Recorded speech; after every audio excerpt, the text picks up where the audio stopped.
what really made a huge impact in my life is about being humble.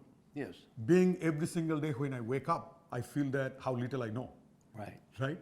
That made a huge impact in my life, right?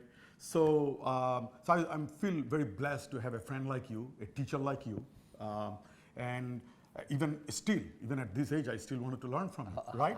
So, tell us a little bit about your latest work. Like, I'm sure you might be writing another one or two books, yes, right? I am. I'm writing 2 books right now. 2 books, Two wow. different books. Yeah. One book for popular sales and another more of a training book. The popular book is called The Earned Life. Now, in this book, The Earned Life, we talk about 2 things. I'm writing it with my friend Mark Ryder. Okay. And every book I've done with him has been a New York Times bestseller. Right. So in the book, The Earned Life, we begin by looking at creating your own life. If you look at the history of the world, people didn't have a chance to create their own life. You lived where you were brought up. You were in the same community. If you're a woman, you did some things. You're a man, you did some things. You were pretty much locked in.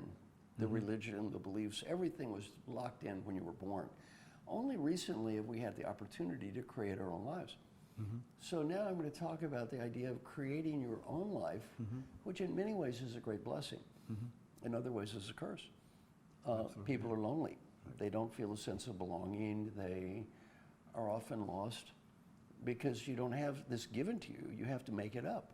Right. And we have much more regret. There's a great book called The Paradox of Choice, which talks about choice is a good thing, yet choice leads to regret because we have so many options today. Right. So, and then the second part is earning the life you create.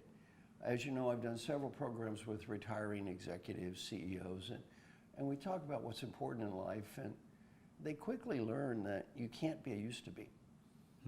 You know, and tonight or today I have 2 of the best football players in history are going to be here.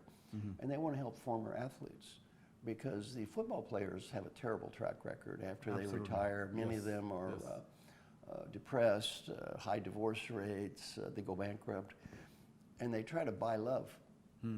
And the point of this is you can't buy love. Absolutely, you can't buy respect. You have to earn respect. Yes. And ultimately, you have to earn respect even from yourself. Right.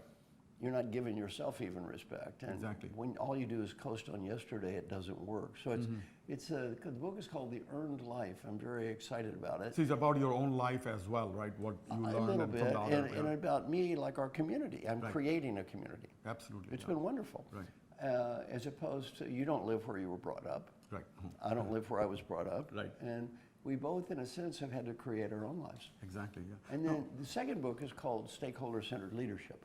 So I'm writing that book with our good friend Alan Mullally. So Alan and I are writing a book, and I finally realized his leadership approach and my coaching approach are almost identical. That's why we get along so well. Absolutely. And so I'm going to talk about how do you develop yourself as a leader, then how do you coach people, and then ultimately how to run an organization like my friend Alan. And I don't know if you saw the Business Roundtable made a huge deal about the organization of the future is going to have to focus on all shareholders, all stakeholders. All the stakeholders. Yeah. All the stakeholders. Well, this is perfect timing. Absolutely. That's what our book is about. How do you actually do that?